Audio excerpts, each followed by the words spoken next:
Assalamu alaikum wa rahmatullahi wa barakatuh. Welcome to the newest and latest series of Inspirate. This is season 5, and we are now bringing you, you can see the set, it's a brand new set. We're recording here at the ITV studios, and lots have changed since the last time we had our Inspirate series, season 4. If you were sitting in December on Christmas Day on the 25th of December, and somebody would have told you that only about a few months away, the whole world would come to a standstill. Everyone would be wearing masks. There would be a concept called social distancing. One would have thought you were crazy. The reality is, this pandemic, COVID-19, has come to ravage the world we're living in. Every facet of our society, whether it be socially, whether it be politically, whether it be economically, has been impacted. So the question then is, what do we do since this pandemic has impacted our lives? How do we transform, or do we? And that's the theme for season 5 of Inspirate. Are we able to design and develop a new world, a world that has a new socio-economic paradigm in place? And as per our previous shows, we have identified some of the leading panelists in South Africa and the globe to assist us in unraveling this most important, most pertinent topic. Given the COVID restrictions, we used to have our panelists in studio, and that was creating that warm, cozy atmosphere. With regards to COVID, we now have to use new technologies, and this is the new way of working. So we have our panelists that are operating via online platforms, and on one of the platforms, we have Mr. ENOCH GODONGWANA, who is from the ANC Economic Transformation Desk, who is responsible for economic policy. We welcome you, Mr. ENOCH GODONGWANA. We also have... Thank you very much. Thank you for your blessing us with your presence. We also have the Chief Economist for Standard Bank, Mr. Ghulam Balam, who is also here to join us and to share some of his insight into how this pandemic has impacted us and how we can perhaps look at our new way of operating. Welcome, Mr. Balam. Assalamu alaikum, Yusuf. Thank you for having me. Wonderful having you. Wa alaikum assalam wa rahmatullahi wa barakatuh. So, given this pandemic, and I mean, you guys are all experts in your field, trying to understand it, I guess also from your perspective, look, let's first look at what this pandemic has done for us, right? For me, I think it has come as almost a mirror, right, to show us up in a sense that what have we done that's great as humanity, but also a lot of our shortcomings. When we look at just our country, what has been really stark is the fact that you now exposed to the poverty. You're exposed to some of this dichotomy of the way we live. We have a few that live in such luxury, and then you have this majority that are struggling, that are challenged in terms of infrastructure, challenged in terms of health, challenged in terms of wealth, in terms of money. So when we look at that, I think before we get to can we actually usher in a new paradigm, let's first assess how did we get to where we are? How can we live in a world where there's such polarization, where there's such a dichotomy between this haves and this have-nots? And perhaps, Ghulam, you can maybe share some insight in terms of how do we get to this particular state? So Yusuf, to trace to your opening remarks, you highlight how for a long time now, there have been several sweeping trends that have already been in play in the world. And COVID-19 has cast a spotlight on some of those fissures. So just to identify one, for example, even though poverty has generally been in decline for the last 30 years, especially in Asia, and even in various places in Africa, we have seen the share of people living in dire conditions decline. However, inequality has worsened. In other words, the amount of income flowing to higher income individuals, as well as the buildup in their balance sheets because of gains, say, in equity wealth, has exposed heightening levels of inequality. And of course, the COVID-19 shock, which of course starts out as a health dynamic and quickly morphs into an economic construct, has exposed us in terms of now elevated levels of poverty, and that long-standing inequality has been brought to the fore. And how we remake our economies beyond just resuscitating the economy that would be, generally speaking, in dire conditions and in intensive care, to remake the economy that is fairer to society, kinder to Mother Nature, and is just likely to prove more enduring. Yes, look, you brought up some good points there in terms of fair, and we'll discuss the fair and just economic system in terms of moving forward. But you bring up good points in terms of our current reality. Yes, we have progressed in terms of poverty, maybe to a point, some sort of alleviation in terms of poverty. However, the grappling issue is this income inequality. Now, Mr. GODONGWANA, from your perspective, from a policy perspective, and being the ruling party, obviously there has been major progress that has been done in our country. We cannot deny that. I mean, we've been opened up to the world. We're operating in a global perspective. There's been a lot of foreign direct investment that has come into this country. But at the same time, is there fundamentally something wrong with the global economic system that we all fit into that allows for this income inequality that Mr. Bello mentions? Look, everyone at the moment would agree that the structure of the economy globally and in the South African context is skewed in favor of the rich. Yes. That's a challenge that all of us face. The second point I want to make in respect of South Africa in particular is that the virus has revealed an interesting thing, that we can't in our townships and in our underdeveloped areas conform with the protocols of containing the virus for a variety of reasons. The housing backlog, the lack of water and sanitation, that lack of investment in the underdeveloped areas of our economy has become a major challenge in containing the virus. That therefore has got an interesting for policymakers in how to design the recovery moving forward. Yes, so on that score, one may argue, right? One may argue that as the ruling party, 26 years or so into democracy, with some of the greatest policies. I mean, if we think of from 94, and I know you've been quite involved, I mean, you were involved as a government minister. From the onset, you're also quite involved from the labor union's perspective.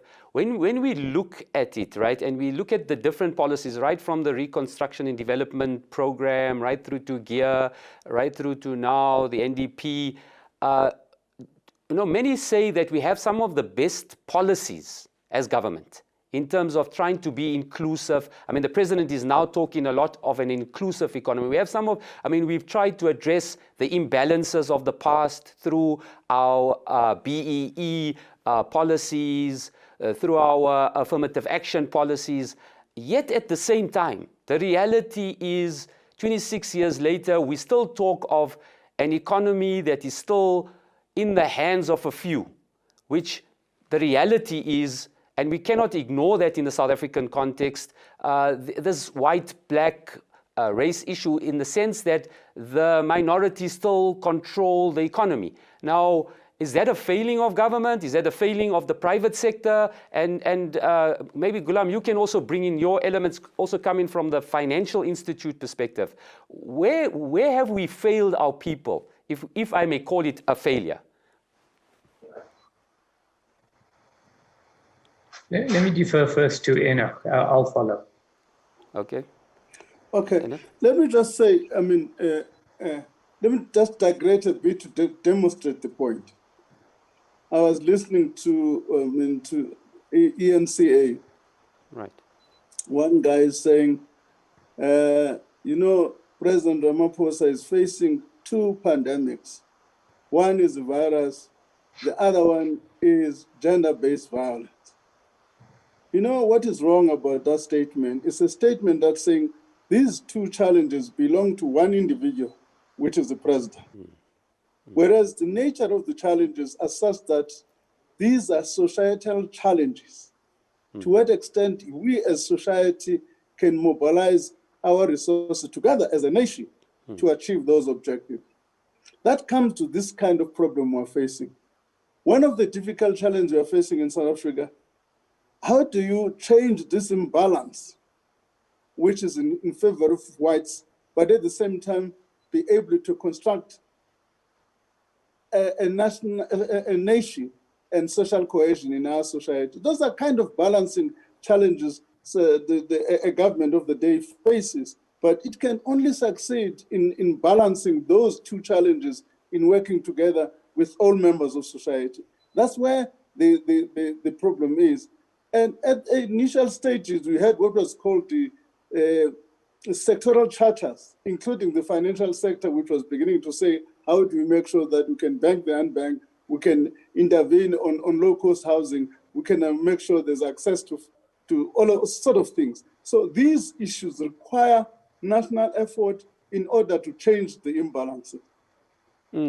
That's actually a very, very good point. I mean, the whole point when we look at 94, when we ushered in this democracy, I mean, that whole focus, when we look under our father of the nation, Madiba's legacy, was so much on social cohesion, so much on this unifying us in terms of bringing in our various competencies. And let's be honest, because we were so polarized, we've all got sort of come from a different perspective. But if we can leverage off each other's strengths, we can actually build a nation. Somehow it seems that we are becoming more polarized, though, sadly. Ghulam? So, very quickly, I would describe the last 26 years or so through a few chapters. I'd say, firstly, Nelson Mandela gave us reconciliation. Thabo Mbeki gave us institutions that held, for the most part. Former President Jacob Zuma destroyed those institutions. And through that arc of political thread, you also get an economic curve. So during the reconciliation era of Nelson Mandela and the institution building, largely of Thabo Mbeki, growth generally accelerated.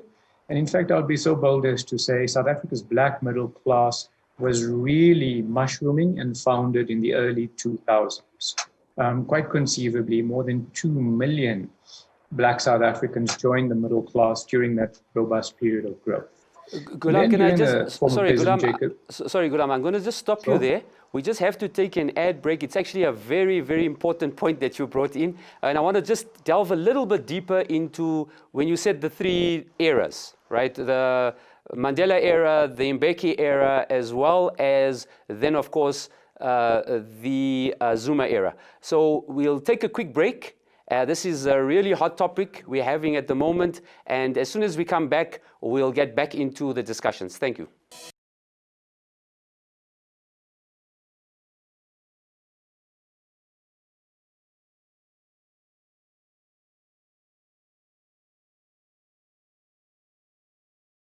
Assalamu alaikum. Welcome to Inspirate Season 5. We have a really hot topic at the moment. We're talking, ushering in a new socio-economic paradigm. We have our esteemed guests, Gulam Balam, as well as Mr. ENOCH GODONGWANA. We were having a great conversation in the first segment. Let's go immediately back to Gulam. Gulam, you were mentioning the different eras. We started off with the Madiba era around the social cohesion, nation building. We then got to the second era, which was the Thabo Mbeki era, which was around growth, institutionalization. And then you mentioned that there was a breakdown under the last presidency. Are we being fair if you also listen to what ENOCH is saying? Do we as South Africans, are we a bit fickle in the sense that we blame or also attribute success to one individual? You know, when we talk in an inclusive element, are we not all part of the successes, or we also have to take accountability for the failures? Gulam? No, indeed. I'm not going to at all suggest that South Africa shouldn't and doesn't function like a social compact. All I'm suggesting is that political thread was, especially during the Jacob Zuma era, one of general destruction. One can go so far as to say it was anti-poor rather than pro-poor. And so there's a few takeaways from looking backwards, looking through the rearview mirror, that one can say and make suggestions about how do we recover. So President Ramaphosa has been grouped by essentially two things, in my view: institution rebuilding and attempting to recapacitate the growth environment following the destruction of the Jacob Zuma eras. I think he has done very well in terms of, to a degree, rebuilding institutions. And the broad anti-corruption task team, which encapsulate, for example, the Revenue Service, the NPA, the SAPS body, investigative agencies, we can see renewal, and we can see that they are beginning to reestablish and reassert themselves, which is constructive. However, South Africa went into COVID-19 on the back foot, weak because of, as I say, not wanting to linger, that decade of destruction. So our capacity to bounce back, our capacity, for example, for fiscal stimulus is so much more shallower than it was, for instance, when we were going into the global financial crisis of 2008 and 9. And just to crystallize that point, just by way of illustration, in 2008, South Africa had a budget surplus. In other words, government was raking in more revenue than its expenditure. The debt to GDP ratio then stood around 22%. Now, as we go into COVID-19, instead, the budget is in deficit of 7%, and the debt to GDP ratio has lurched from 22% back then, more than a decade ago, to going into this crisis was nearing 70%. So the capacity simply to respond is so much more weaker. And what I want to do, perhaps, is the way we continue this conversation in thinking about what we need to do to rebuild both the economy and society, is to articulate what type of shape the ensuing downturn is going to take. Now, economists often make reference to the alphabet soup of a V-shaped recovery, an L-shaped recovery. Some even talk of a W, where it's a recurring upsurge followed by downturns. Now, loosely, I would suggest this is going to look like a capital Y. And by that I mean there is a downtrending segment which represents some businesses, unfortunately, that are forever going to fall out of the system, that are going to be rendered dysfunctional. And again, unfortunately, this is mostly going to encapsulate small and medium enterprises. So the down leg of that Y illustration is a representation of the businesses that will simply close. And typically those businesses, as I say, are small. But by small, what we mean is that they don't have cash flows with which to sustain themselves. They don't have reserves. They don't have scales and multiple types of businesses with which to provide some degree of resilience. So cash is diminished. And quite often, they either don't have a digital strategy or unable to rely on a digital strategy to sustain themselves. So those are the businesses and firms that will be crushed, and as I said, will fall by the wayside. In the 2008 and 9 Great Recession, what we noted, for example, is 1 million South Africans lost their jobs, and mostly were aligned to small businesses who, as I say, were in the crosshairs. Now, going forward, what it alludes to and what we can debate in the following segments is the businesses that will thrive are the ones that are large, in other words, they have scale, businesses that have got huge cash resources that they can muster to endure, and businesses that will affix themselves to a digital strategy or strengthen their existing strategy. And so those are the winners. And just to give an image of what not just a winner looks like, but a winner takes all strategy that is emerging is Amazon. So Amazon is perhaps the poster child of scale, cash rich, and digital that has been able to take market share from a variety of its competitors, but also at the same time squeeze out the proverbial corner shop. So this is the gravity of our situation, and this is what we have to deal with. Right. So here's the challenge then, right? As we mentioned in the first segment, that the system, this global economic system, is built a lot for those that are already resourced, that are already in the controlling the status quo.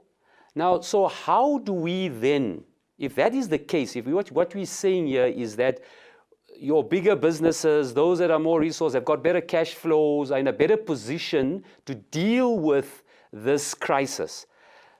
Yet at the same time, the marginalized people are those that need to get into the mainstream economy through jobs, through micro, medium-sized enterprises. Now they don't have the resources. How are we going to be able to get this 80%, some talk even a 90% marginalized people into the mainstream economy and then grow this economy, grow the pie bigger? Enoch, maybe you can come in there and maybe share some light onto the topic. Yeah, you're starting, where I also want to go. If you look at the current challenge we face, Gulam may probably attest to this, the normal instruments of economic stimulations are blunted, precisely because in order to contain the virus, you've got to do a number of things, including lockdown, which things that also blunt the and also global supply chains have been disrupted, which means the normal forms of economic instruments are going to be with us for a while. The second set of issues is that the majority of these people that are unemployed are basically unskilled. So that's one set of things, is that deficiency in skills. The another set of things is the deficiency in infrastructure in the underdeveloped areas. What does that tell me for starters? For starters, I'm more inclined to something that says maybe what we should be looking at is an infrastructure-led recovery, which focuses at achieving a number of these things. First, in dealing with the infrastructure deficiency, and secondly, in dealing with the skills challenge, because the construction side of the equation can absorb even the unskilled labor. So we're dealing with those two things at the time. A question then that arises, where are you going to get the funds for this kind of stuff? That's where social compacting come in. Our view is that in that environment, that's when you're going to need working together with all of us so that we can find models of finding this thing via private sector funding. I think if we craft this thing properly, there's no reason why we can't get private sector funding. We've achieved, for instance, with the IPPs in funding energy generation via the private sector through the IPPs. There's no reason that a similar model could be developed to deliver other forms of infrastructure. And therefore, in the process, as a matter of immediate, but we're long-term, we're trying to look at a long-term recovery strategy. That is, in my view, an achievable objective. Right, but okay, great point. Although, isn't that the elephant in the room in South Africa? Because there seems to be these opposing views. There's one view that says we leave it to the private sector and the free market. And then there's a view when people start talking, for example, the Reserve Bank, then in terms of control from a government perspective, then people start talking the dreaded N word in some circles, you know, nationalization. So yet at the same time, we're saying you need a strong private sector with its entrepreneurs, with its big business, with its financial institutes. We have a good financial system in South Africa. At the same time, we're saying government needs to come in terms of partnering, and is it control or guidance? When we look at COVID, for example, and that's a great example of how government has played a key role in terms of guiding, right? The process is moving forward from a health perspective. Is that the way forward? Is that what we need to be working on in terms of private sector working closely with government? And how do we define that? I mean, what are the roles and responsibilities?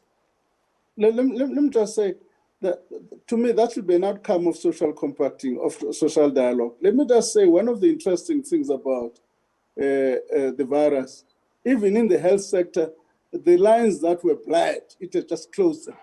You don't hear of a private and public sector. There's a national effort to provide healthcare services to everyone.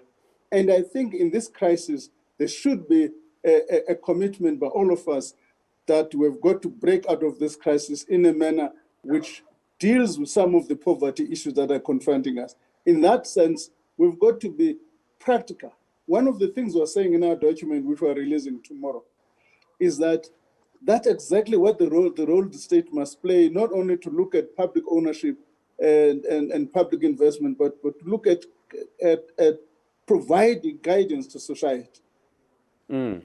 So government plays a key role in terms of guiding, right, and helping with community development. Before we go to the break again, Ghulam, maybe some of your parting words in this segment. So just to round off the segment, as you say, one of the recognitions that has emerged from the crisis, and that hasn't been that obvious at the outset, is the recognition of the free market, the recognition and regard one should have for the open market. In other words, it is clear today that the free market, the open economy, is unassailable in terms of its capacity to generate income, to create jobs. The government can provide some degree of band-aid, but the government's capacity to replace the market is just completely impossible. And that should be clear. So with that recognition, I think what we then should suggest is that prospectively a greater support, public support for the private sector's capacity to be the epicenter, an engine of economic drive, should remain firm, and government should shroud itself, envelope, and support that process. The difficulty with this panel discussion is you have ENOCH GODONGWANA, who I would have easily the capacity to meet minds with. The difficulty is there are others in the ANC who don't necessarily share ENOCH's ideological mindset. In other words, and I'm positing, there are some who ideologically would prefer more state, more regulatory intervention, more just general government tentacles in the economy firstly. The ANC is also bedeviled at a second level to the extent that there are these vast patronage networks that, particularly during the Jacob Zuma era, have established themselves.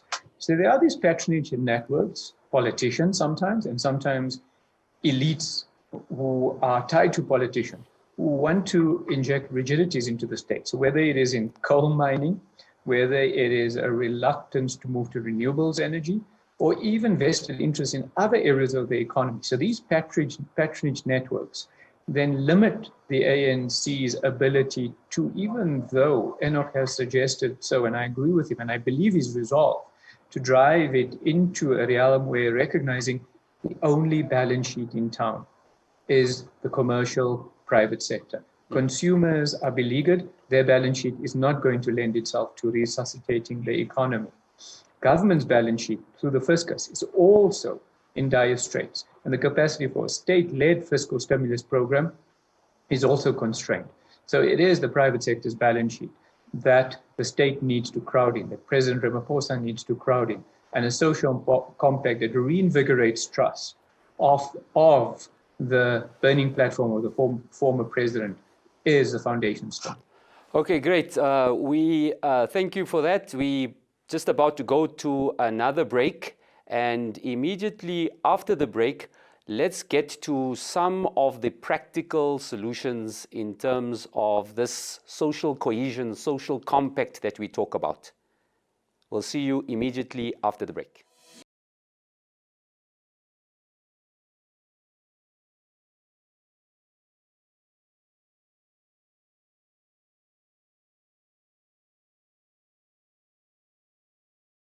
Welcome back to our third segment of this fascinating topic with our esteemed panelists, Mr. ENOCH GODONGWANA from the ANC Economic Research Desk, as well as Mr. Ghulam Balam from the Standard Bank Group.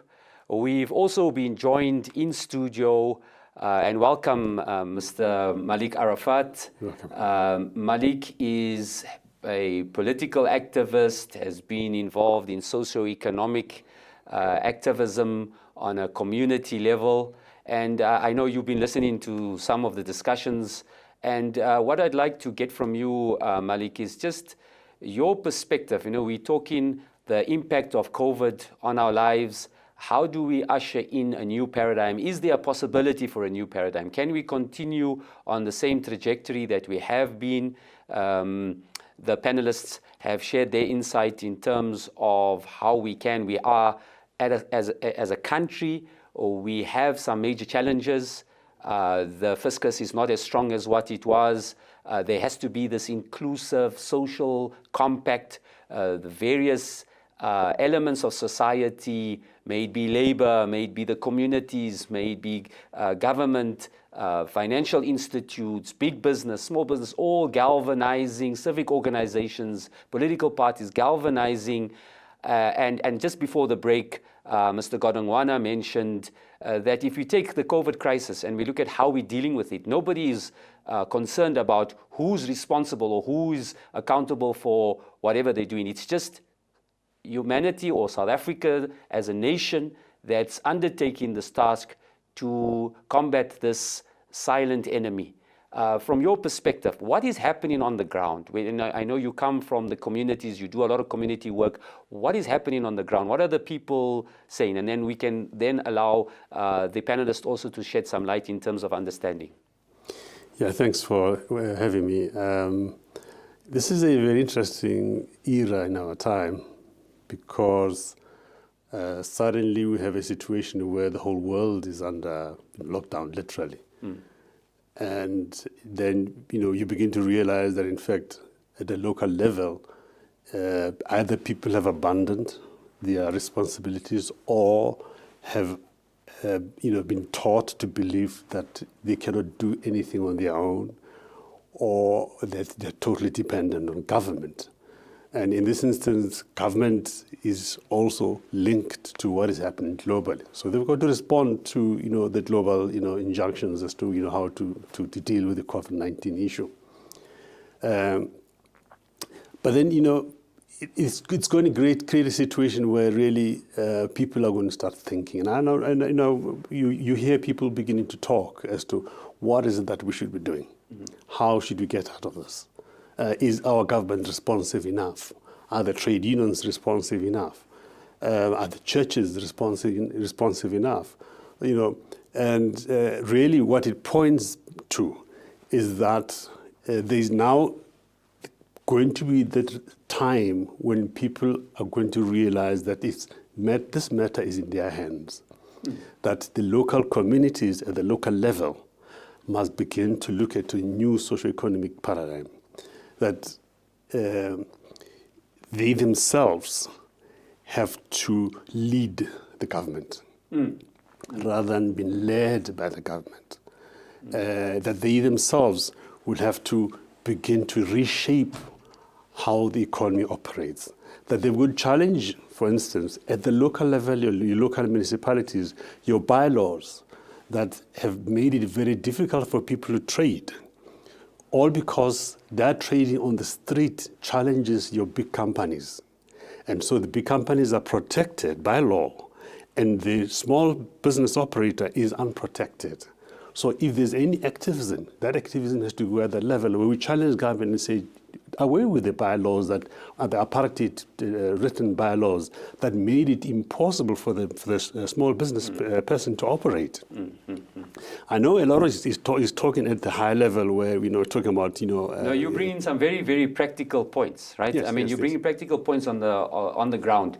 Now, just in terms of what was being discussed from earlier segments, and Ghulam, you can come in here where. If we hear what Malik is saying around to get these micro, medium enterprises into the mainstream economies, it seems as if there's a blockage. It seems as if the systems, the structural systems from an economic perspective, as well as from a government perspective, in terms of laws, like you said, bylaws, are limiting.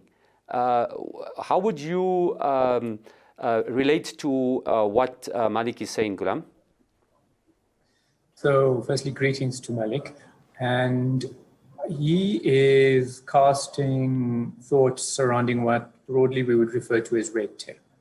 I think there's a very clear recognition that South Africa has been hamstrung for a very long time by quite clearly red tape, which limits business establishment, business functioning, competitiveness in the marketplace. When President Ramaphosa ascended to the helm, he asserted, for example, that he would like to see South Africa fall from around about 82 in the World Bank's ease of doing business rankings to sub 50. And I think that South Africa is on course to, in fact, fall below 50 imminently, with a variety of interventions that's already in play. And I suspect COVID-19 will probably accelerate the assertiveness surrounding that remark. So I think, if anything, Malik's casting a spotlight on this area, this fissure in the economy, is in fact at the helm of the president's microeconomic interventions. Yes, Malik also mentions the limitations that typical business people, traders on the ground, right, from a local economic perspective, are struggling with because of unnecessary laws that were almost like maybe apartheid laws. I think you mentioned. Yes. So how do we address those? How do we allow? I mean, we're talking on an inclusive economy. We're talking of bringing in big business, small businesses, government, financial institutes. Now, from a policy perspective, ENOCH, listening to what Malik is saying, which is kind of bringing in a bit of the cold reality on the ground, how do we ensure that we address this challenge? How do we overcome this challenge? And how do we make sure that we can get predominantly, which is 80% of our people that are in that sphere, in terms of being traders, in terms of micro enterprise, how do we get them into the mainstream economy and allow for an ease into that mainstream economy? ENOCH? Okay. With your permission, Yusuf, can I just assure Ghulam first? Right. That what I'm saying today, he says he can agree with me. There's probably some other people who take different viewpoint. What I want to assure Ghulam is that what I'm talking from a document which is we've managed to pilot through the National Executive. Now that document last weekend was approved by the National Executive. Once approved by the National Executive Committee, everybody is a policy that's binding on everybody. So I can authoritatively say on these issues, we can easily find consensus. The second point, let me come to Malik.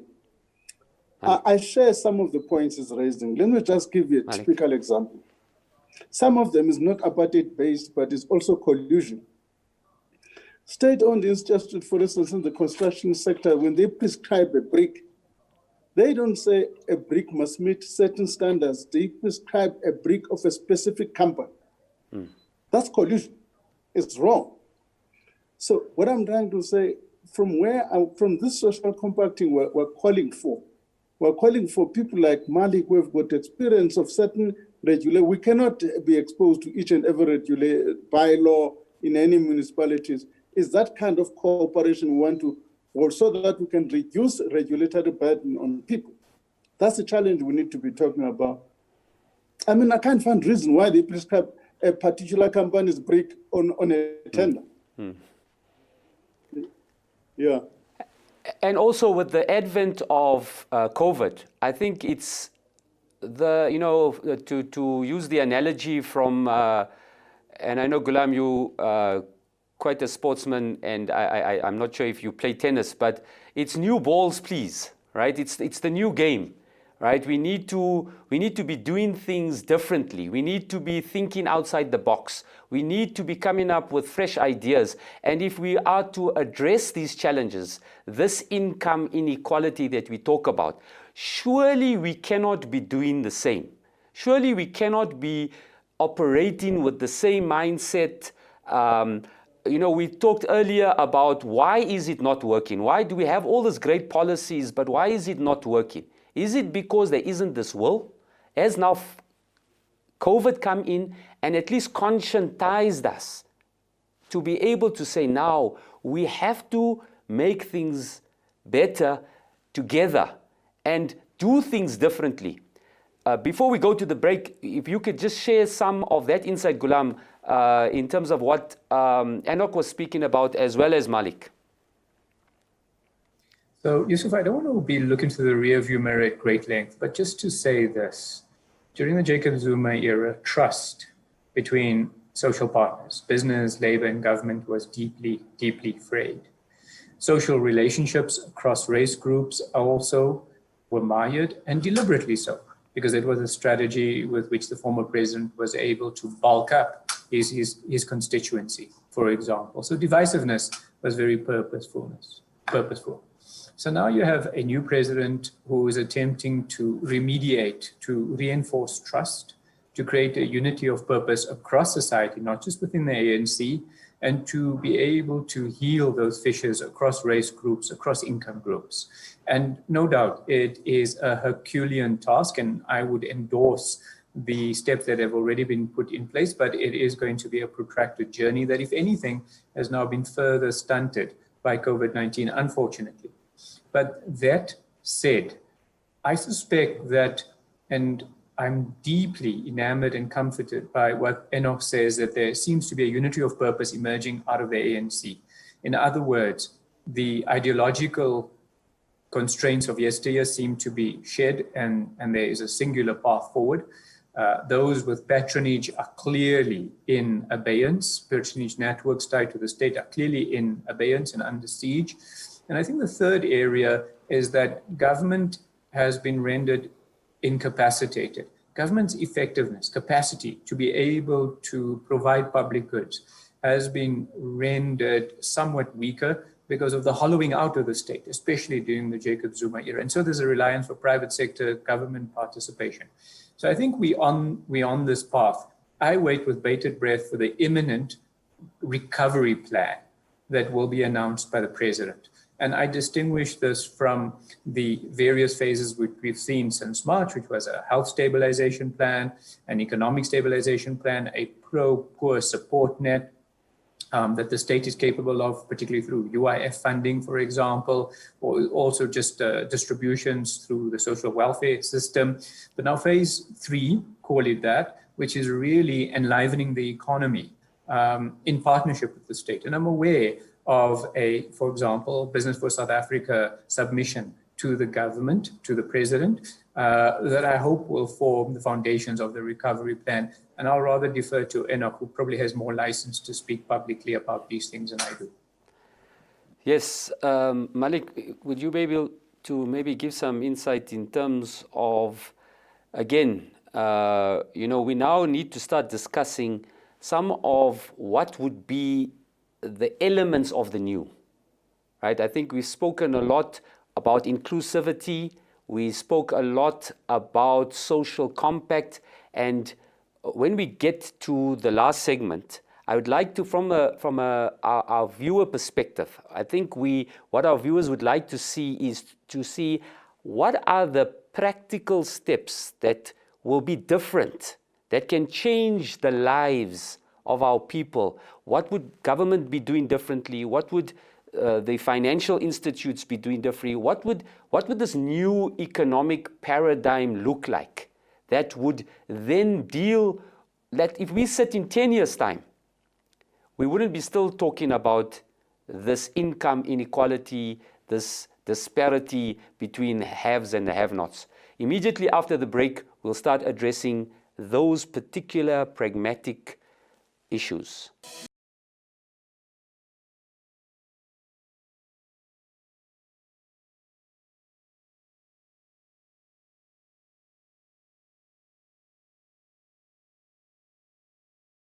Welcome back. This is our last segment of this topic, developing a new socioeconomic paradigm. We've had some highly insightful discussions, but what we'd like to do now is let's get to some practical level. Let's bring this down to I sitting in my home, I'm running a business, I'm working, I'm looking at the future in South Africa, and I'm seeing, is it as bleak as what the media make it out to be? As Inspirate, we like to bring hope to our people. So what I would like to challenge the panelists, we've had Mr. ENOCH GODONGWANA, who shared some highly insightful concepts, discussions around this social compact, this inclusivity, this nation building. Ghulam Balam from Standard Bank has spoken about how the challenges have impacted us as a country with through the various regimes, presidencies, and especially in this last era, how it has actually retarded our progress. Malik has also joined us in studio. So what I'd like to do here is, Malik, maybe if you can give us 3 or 4 key points for our viewers. What would be different? What would this new socio-economic paradigm look like that's different? We cannot be doing, Albert Einstein said that if you continue doing the same thing you did before, it's probably the sign of madness, right? Yeah. So and get the same results is a sign of madness. So what would we be doing differently? 3 or 4 points that our viewers can take away. Yeah. Well, I think, firstly, it's important that we realize that the government has a very important role to play here. And, that when we vote them into power, we really expect this from them. And also, and there's a lot of listening. Yeah. And there's prior to '94, there was a lot of talk about, getting the land back and all those things, And with getting the land back is really talking about resources. So we're a resource-laden country. And we are the only country probably in the world that has 2 economies. Thabo Mbeki mentioned the 2 economies, but also there's this element that, we're the only country that has 2 finances. We have got the gold standard, or the gold coin, rather, and we've got the normal finance. The Kruger Rand, for me, is the key to a lot of things that we've not looked at, because one, if it was looked at properly and legislation put in place to make it stronger, so that our rand then depends to a great extent on the Kruger Rand, because we're talking commodities here, and because we're a commodity-laden country, and that is our strength. So, because our economy now, all that we're doing is that we're giving away all that we have to everybody else, and we're left with nothing. We're left with pieces of paper. Rather, let us keep this and become strong through it. And then, in that way, it will release the burden that is on the shoulders of the people. One is that it will make it possible for the government to nationalize at least one mine in every sector, so that it has its own resources. Because as it is, the government doesn't have its resources. It's dependent on loans from everybody else. Or your provincial governments are also dependent on loans from everybody else. There's your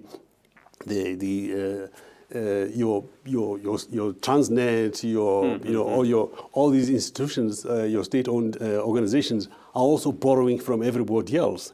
The government is not giving them the money they require.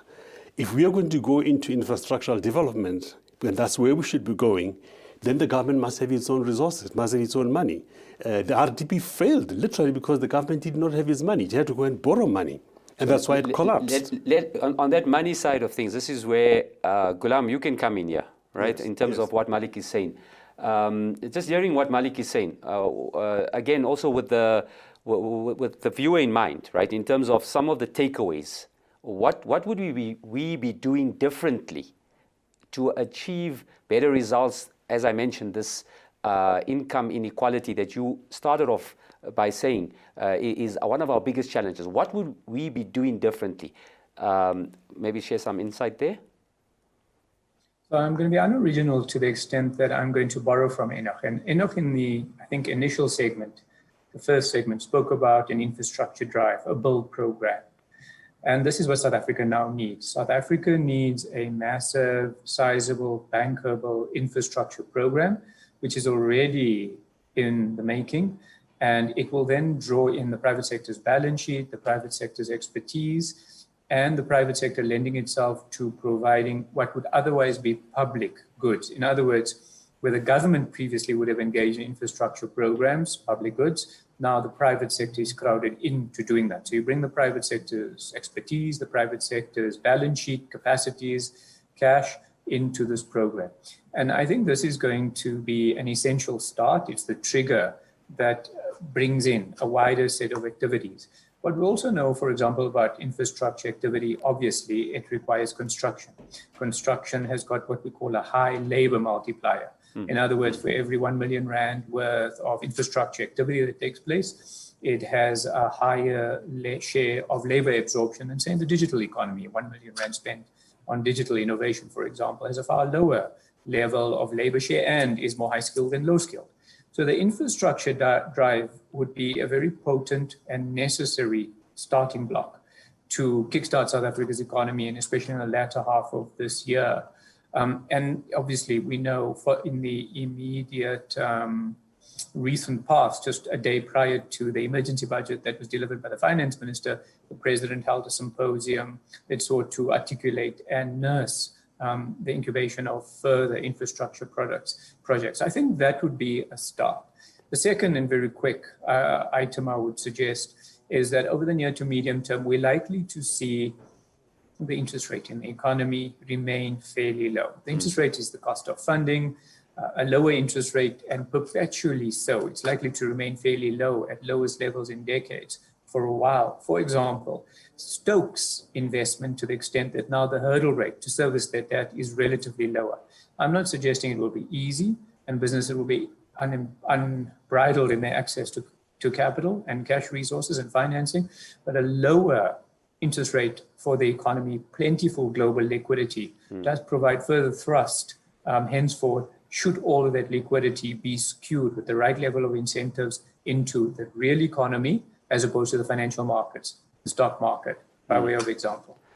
You know, you say that, and it's actually quite ironical that we on Islamic TV, and as we go into lower interest rates or coming down to even globally to zero, we're actually moving sort of more to this Islamic world or the Islamic economic system, which talks of no interest rates, right?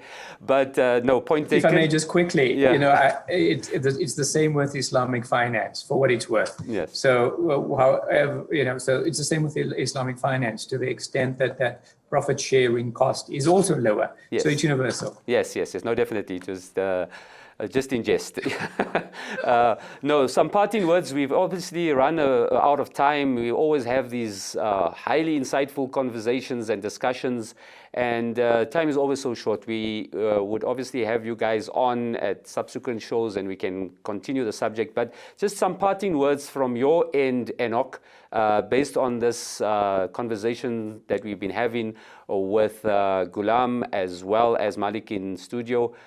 From your perspective, ENOCH, some parting words for our viewers. How would we be doing things differently? What would be some of the elements that you could share with us that we'll be doing things that can, this issue of income inequality, which is our major challenge. How do we really get this thing sorted out?